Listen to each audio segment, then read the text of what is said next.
¿Cuáles crees que sean, estimado Sósimo, digamos, las líneas más importantes de esta nueva dinámica que plantean Colombia y México en la lucha contra el narcotráfico? ¿Qué elementos tendríamos que observar para ver si son, pues, efectivos, eficaces estos nuevos propuestas?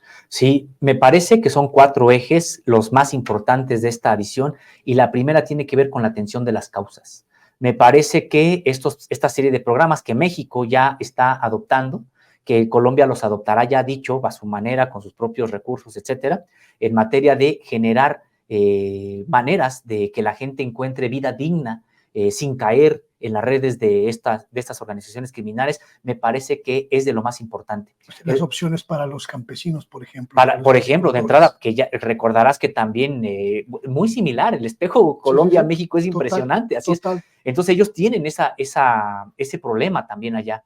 Entonces, me parece que ese es uno. El segundo es verlo como un asunto integral de salud pública.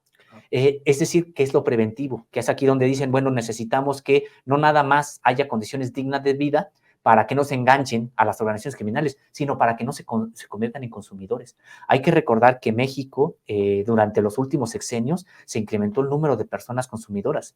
Históricamente, México era solamente un país de trasiego.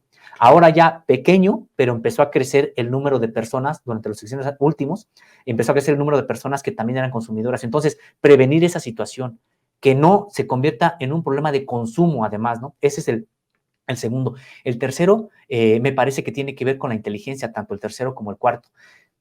Y en primer lugar, la inteligencia de carácter financiero. Precisamente, pues es lo que se tiene que estar combatiendo, intensificando, no escatimando, me parece, recursos para la inteligencia de carácter financiero, porque finalmente, golpeando las finanzas es como realmente se debilitan a los cárteles. No es tanto golpeándolos en enfrentamientos armados, deteniendo al capo X, que entonces llega al capo Y, etcétera. Entonces, sino en realidad es golpeando las finanzas. Me parece que también ahí no hay mucho reconocimiento o mucha información a veces que se destaquen en los grandes medios de comunicación, pero también hay que recordar que México en este sexenio ha congelado la mayor cantidad de activos que se hubieran congelado en los últimos 3 sexenios de manera conjunta. Entonces, me parece también importante esta parte del congelamiento de activos. La otra parte, pues, es la inteligencia que tiene que ver con los flujos, cómo operan, las rutas de trasiego, toda esta parte, y que sí, en algún momento todo eso se tiene que ir judicializando para que a estas personas vayan siendo llevadas ante la justicia. Me parece que eso es lo más importante, y sí es precisamente un cambio de paradigma, porque incluso aquí ni siquiera estuvo presente Estados Unidos. Y no solamente desde el punto de vista simbólico, sino también por la vía de los hechos.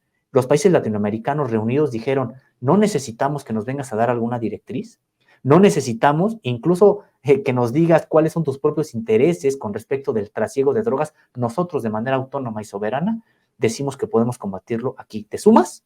Y ya veremos qué es lo que sigue, porque además van en bloque. Ahora, América Latina va a negociar en bloque con Estados Unidos la propia política antidrogas. Entonces, por eso decía Luis Guillermo que me parece que fue es un tema muy importante que no ha estado todavía bien aquilatado ahí en los medios.